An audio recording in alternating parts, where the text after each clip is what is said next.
আজকে দুপুরের মেনু নিয়ে চলে এসেছি। তো দেখো তোমরা আমি কি মেনু করেছি আজকে দুপুরের, মানে মধ্যাহ্নের ভোজন। আজকে যাকে বলে ভোজন রসিক, আর আমরা তো ভোজন রসিক, তোমরা তো সবাই জানোই। তো এই দেখো দুপুরের মেনু।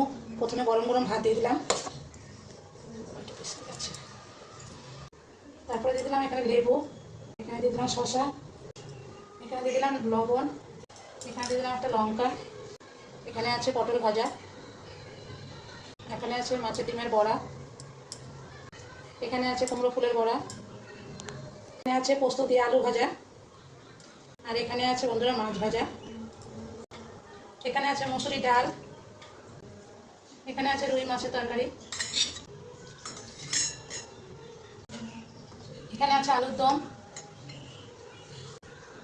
এখানে আছে কিশমিশ কাজু বাদাম দিয়ে চাটনি টমেটো দিয়ে, এখানে আছে গোলাপ জামুন রসগোল্লার একটা সন্দেশ।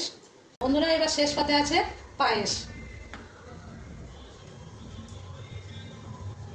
এই আমাদের দুপুরের মেনুটা কেমন লাগলো তোমরা অবশ্যই বলবে, আর ভালো লাগলে লাইক অবশ্যই করবে আর শেয়ার করবে। আর ভিডিওটার জন্য অসংখ্য ধন্যবাদ।